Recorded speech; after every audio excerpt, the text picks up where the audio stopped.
டாஸ்மாக் நிறுவனத்தில் அமலாக்கத்துறை நடத்திய சோதனையின் முடிவில் 1000 கோடி முறைகேடு நடந்திருப்பதாக செய்திகள் வந்துள்ளது. விசாரணை தொடர்ந்து நடைபெற்று வரும் நிலையில் சுமார் 40,000 கோடி வரை ஊழல் நடந்திருக்கலாம் என அச்சம் இருப்பதாக எதிர்க்கட்சி தலைவர் குற்றச்சாட்டு. கடந்த ஒரு வார காலமாக டாஸ்மாக் தலைமை அலுவலகம் மற்றும் இதர அலுவலகங்களில் அதோடு இந்த டாஸ்மாக் நிறுவனத்திற்கு சப்ளை செய்கின்ற மதுபான தயாரிப்பு தொழிற்சாலையிலும் மத்திய அமலாக்கத்துறை தொடர்ந்து சோதனை நடவடிக்கை மேற்கொண்டு அதன் அடிப்படையில் நேற்றைய தினம் ஒரு செய்தி பத்திரிகையிலும் ஊடகத்திலும் வந்துள்ளன. அமலாக்கத்துறை செய்தி வெளியிட்டது. அதில் 1000 கோடிக்கு மேல் முறைகேடு நடந்துள்ளதாக செய்தி வெளியாகியுள்ளன. விசாரணை தொடர்ந்து நடைபெற்றுக் கொண்டிருக்கின்றது. இந்த விசாரணை முழுமையாக முடிவடைகின்ற பொழுது சுமார் இந்த டாஸ்மாக் நிறுவனத்தின் மூலமாக கிட்டத்தட்ட 40,000 கோடி அளவுக்கு ஊழல் நடைபெற்றிருக்குமோ என்று சந்தேகம் எழுகின்றது. நிர்வாக திறனற்ற ஸ்டாலின் ஆட்சி ஊழல் மலிந்த ஆட்சியாக இருப்பதாக எதிர்க்கட்சி தலைவர் எடப்பாடி கே பழனிசாமி குற்றச்சாட்டு. ஸ்டாலின் அரசு தார்மீக பொறுப்பேற்று பதவி விலக வேண்டும் என காட்டும். இந்த அரசு அதை பற்றி இன்னும் எந்த ஒரு செய்தி வெளியிடப்படவில்லை.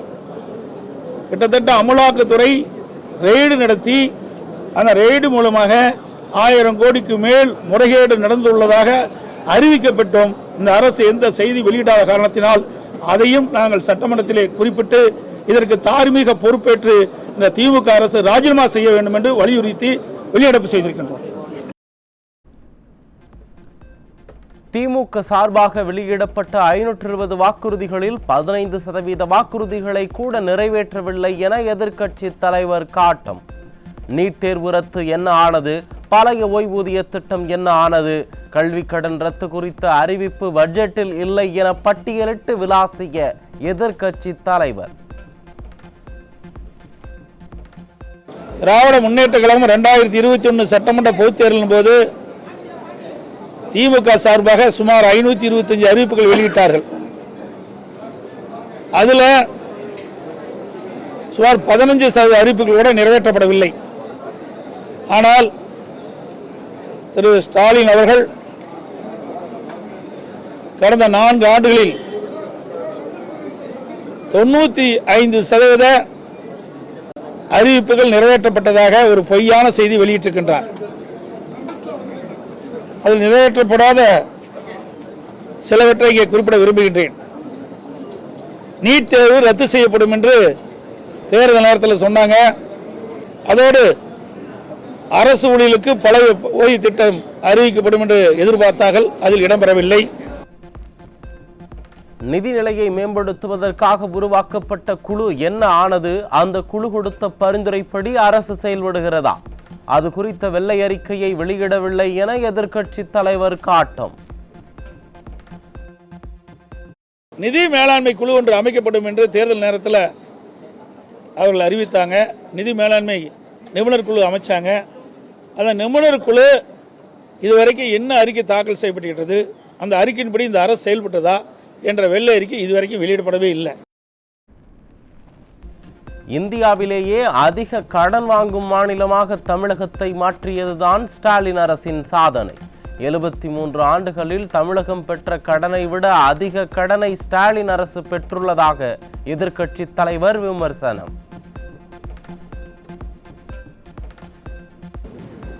தமிழகத்தில் 73 ஆண்டு காலம் பல்வேறு கட்சிகள் ஆட்சி செய்திருக்கின்றன. இந்த 73 ஆண்டு காலமாக 2021 வரை 73 ஆண்டு காலம் பல்வேறு கட்சிகள் ஆட்சி புரிந்திருக்கின்றன. அதில் தமிழ்நாடு வாங்கிய கடன் 5,18,000 கோடி. ஆனால் திராவிட முன்னேற்ற கழகம் ஆட்சி ஏற்பட்டு கடந்த 4 ஆண்டுகள் மட்டும் 3,54,000 கோடி கடன் வாங்கியிருக்கிறாங்க. இப்போ அந்த பட்ஜெட்டுடைய வரவு செலவு எங்களுக்கு கிடைக்கல.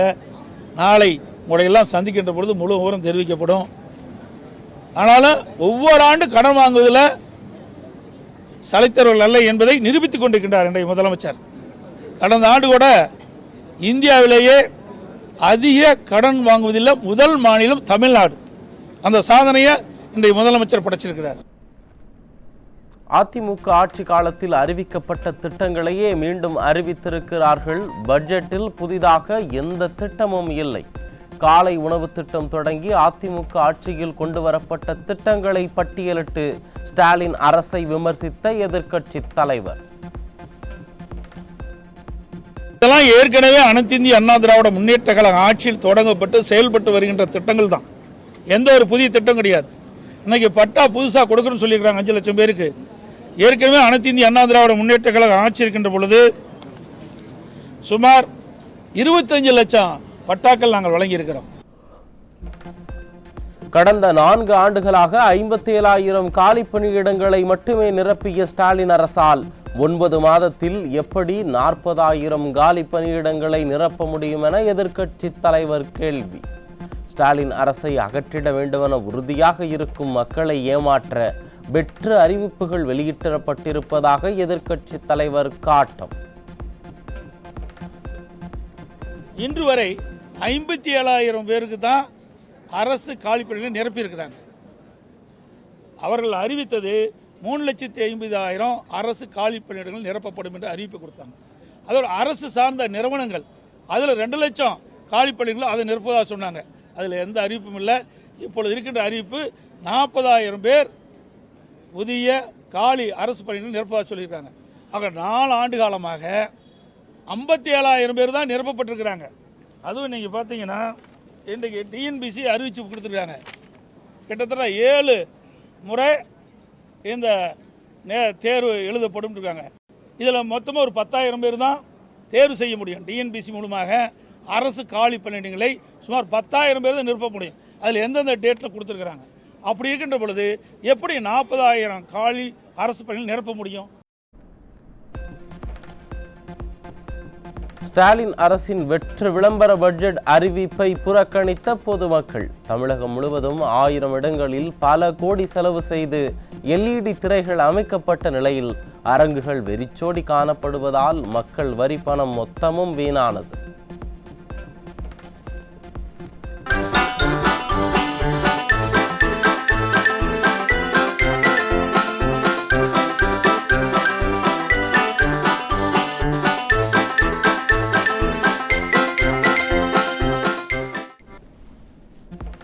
கோவையில் வெற்று பட்ஜெட்டை விளம்பரப்படுத்த வைக்கப்பட்ட LED திரையில் வெவ்வேறு வீடியோக்கள் ஒளிபரப்பானதால் அதிகாரிகள் அதிர்ச்சி.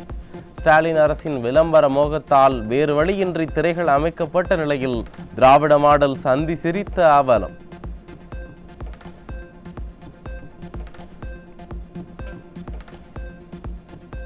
பொதுமக்கள் அதிகம் கூடும் இடங்களில் LED திரைகள் அமைக்கப்பட்ட போதும் ஸ்டாலின் அரசின் பட்ஜெட்டை பார்க்க கூட்டம் கூடாததால் உடன்பிறப்புகள் அதிர்ச்சி. எப்போதும் பரபரப்பாக இருக்கும் பேருந்து நிலையங்கள் காலியாக இருந்தது மக்கள் ஸ்டாலின் அரசை வெறுத்து விட்டார்கள் என்பதை உணர்த்தியுள்ளது.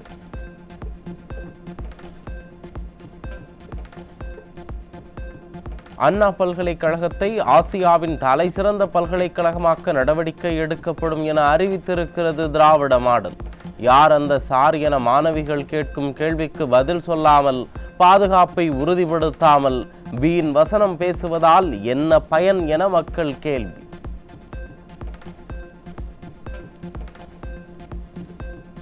ஆயிரத்து 125 மின் பேருந்துகளையும் 3000 புதிய பேருந்துகளையும் வாங்க இருப்பதாக பட்ஜெட்டில் அறிவித்துள்ள திராவிட மாடல். முந்தைய பட்ஜெட்டில் அறிவிக்கப்பட்ட பேருந்துகள் கொள்முதல் செய்யப்பட்டு விட்டதா என கேள்வி எழுப்பியுள்ள மக்கள் வழக்கம் போல இதுவும் வெற்று அறிவிப்புதான் என வேதனை.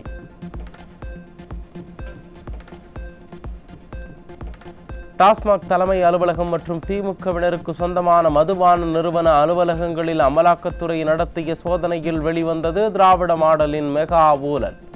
தமிழ்நாட்டில் டாஸ்மாக் நிறுவனத்தில் 1000 கோடிக்கு மேல் முறைகேடு நடந்திருப்பதாக அமலாக்கத்துறை தெரிவித்துள்ளது.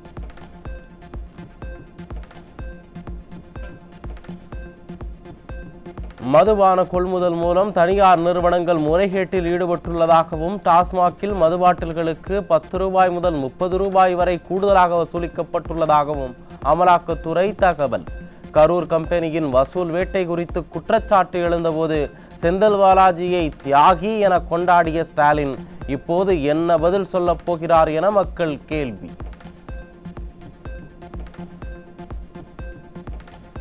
டாஸ்மாக் நிறுவனத்தில் பணியிட மாற்றம் உள்ளிட்ட பல்வேறு முறைகேடு நடைபெற்றது கண்டுபிடிப்பு. பார் ஏலம் எடுப்பதற்கு வரைவோலை வழங்காமலேயே சலுகைகள் வழங்கப்பட்டது தொடங்கி போக்குவரத்து டெண்டர் வரை பல்வேறு முறைகேடுகள் அரங்கேறியது அம்பலம்.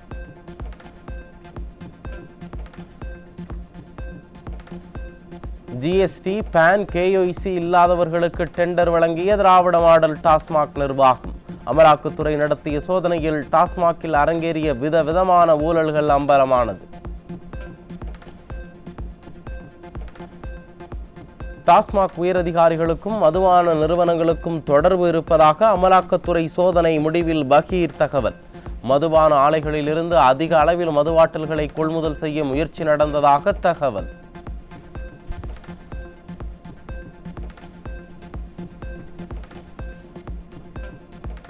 மதுபான நிறுவனங்கள் திட்டமிட்டு செலவுகளை உயர்த்தி காட்டியும் பாட்டிலிங் நிறுவனங்கள் மூலம் போலியாக கொள்முதல் செய்வது போல கணக்கு காட்டியதும் அம்பலம். அனைத்து முறைகேடுகளும் வெளிவந்துள்ள நிலையில் பண மோசடி தடுப்புச் சட்டம் 2002 கீழ் கடுமையான நடவடிக்கை எடுக்கப்படுமா என மக்கள் கேள்வி.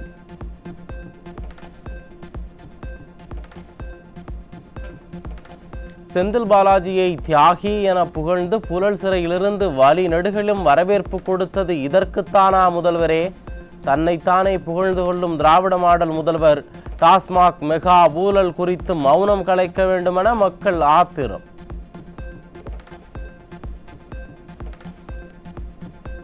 அரசு மதுபானங்களில் ஏற்பட்டிருக்கும் ஊழலால் அரசுக்கு கோடிக்கணக்கான வருவாய் இழப்பு, கொள்முதல் முறைகேடு மற்றும் நிதி நிர்வாக குறைகள் தொடர்பாக மக்கள் மத்தியில் வலுக்கும் அதிருப்தி. சட்டப்படி குற்றச்சாட்டு உறுதிப்படுத்தப்படும் பட்சத்தில் திராவிட மாடல் ஆட்சியில் முதல் முறையாக டாஸ்மாக் நிறுவனத்தில் முக்கிய பொறுப்பில் உள்ள அதிகாரிகள் சிறைக்கு செல்ல நேரிடும் என தகவல்.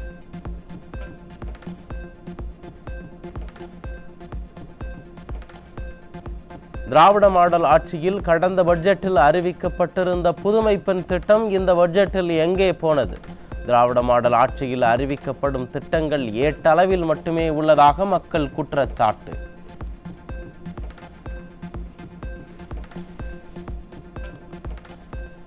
அரசு துறையில் 5.5 லட்சம் பணியிடங்கள் உருவாக்கப்படும் என்றும் தொழில்களில் 75% பணியிடங்களை தமிழர்களுக்கு ஒதுக்க சட்டம் இயற்றப்படும் என்றும் 2021 தேர்தல் அறிக்கையில் வாக்குறுதி அளித்த திமுக.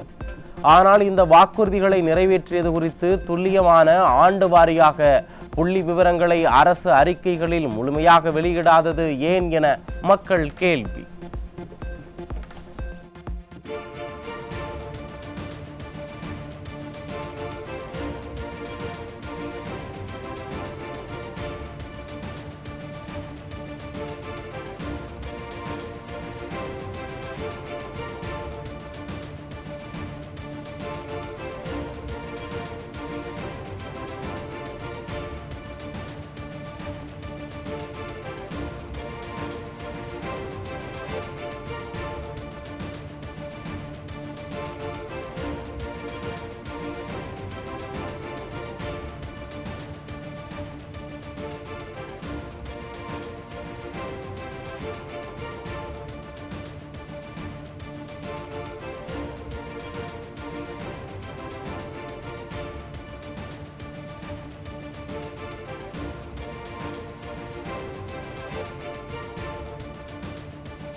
சர்வதேச விண்வெளி நிலையத்திலிருந்து சுனிதா வில்லியம்ஸ் மற்றும் வில்மோரை அழைத்து வருவதற்காக என்டூரன்ஸ் விண்கலம் விண்ணில் ஏவப்பட்டிருக்கிறது. அதை அண்மை செய்தியாக பார்த்தோம். தொடர்ந்து தலைப்பு செய்திகளை பார்க்கலாம். தமிழக அரசின் கல்வித்துறைக்கு ஒதுக்கப்படும் வருடாந்திர நிதியை விட தமிழக அரசு அறிவித்துள்ள 20 லட்சம் இலவச மடிக்கணினிகள் வழங்கும் திட்டம் நிதியியல் ரீதியாக பல மடங்கு அதிகம். ஒவ்வொரு மடிக்கணினியின் சராசரி விலை 25,000 முதல் 30,000 என கணக்கிடப்படும் போது மொத்த செலவு 50,000 கோடி முதல் 60,000 கோடியாகும் நிலையில் ஒரே ஆண்டில் இலவச மடிக்கணினிகள் திட்டம் எப்படி சாத்தியம் என மக்கள் கேள்வி.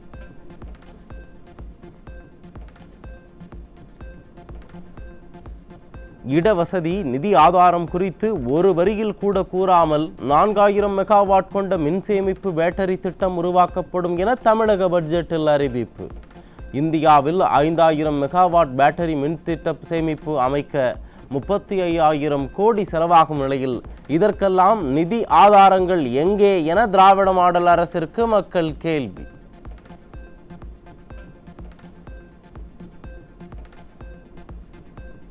சுய உதவி குழுக்களுக்கு 36,000 கோடி கடன் வழங்கப்படும் என தமிழக பட்ஜெட்டில் அறிவிப்பு.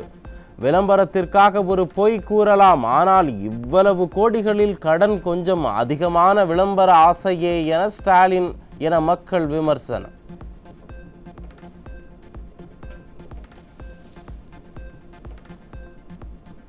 இரண்டாயிரத்து 25-26 கல்வியாண்டில் தமிழக அரசு பள்ளிகளில் 2 வாரங்களில் 42,000 மாணவர்கள் சேர்க்கை பெற்றுள்ளதாக அறிவித்துள்ள பள்ளி கல்வித்துறை. இந்த ஆண்டு 5 லட்சம் மாணவர் சேர்க்கைக்கு இலக்கு நிர்ணயிக்கப்பட்ட நிலையில் அதை எட்டிவிட முடியுமா? தனியார் பள்ளிகளை எவ்வளவு பேர் தேர்ந்தெடுக்கிறார்கள் என முழு விவரங்களை வெளியிட வேண்டும் என மக்கள் கோரிக்கை.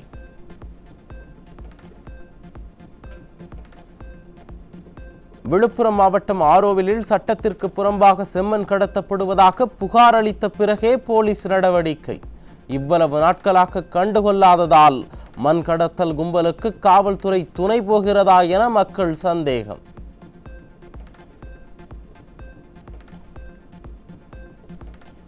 ஸ்டாலின் அரசை கண்டித்து தமிழ்நாடு முழுவதும் மார்ச் 23ஆம் தேதி உண்ணாவிரத போராட்டம் நடைபெறும் என ஜாக்டோ ஜியோ அறிவிப்பு. எதிர்க்கட்சியாக இருக்கும்போது தோழனாக நான் இருக்கிறேன் என்று சொன்ன ஸ்டாலின் ஆட்சிக்கு வந்த பிறகு கோரிக்கைகளை நிராகரிப்பதாக குற்றச்சாட்டு.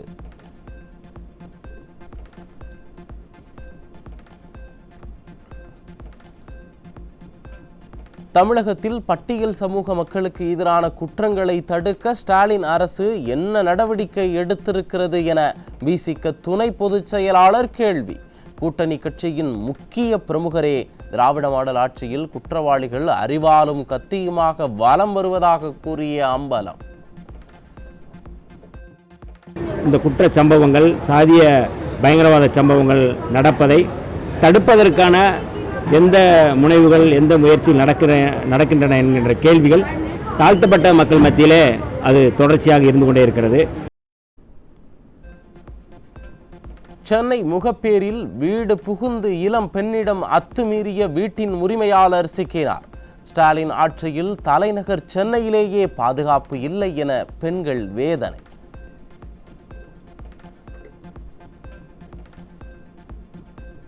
மதுரை மாவட்டம் திருமங்கலத்தில் இடப்பிரச்சனை காரணமாக கிராம நிர்வாக அலுவலர் கொலை. திமுக ஆட்சியில் காவல்துறை மீது சிறிதும் பயமில்லாததால் அரசு அதிகாரிகளையே கொலை செய்யும் அவலம்.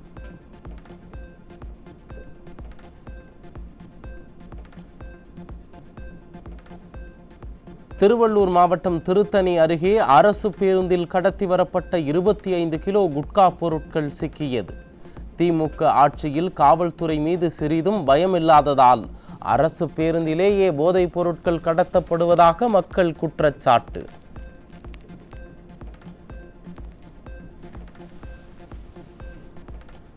மதுரை மாவட்டம் முசலம்பட்டி அருகே காரில் கடத்திச் செல்லப்பட்ட 6 கிலோ கஞ்சா சிக்கியது.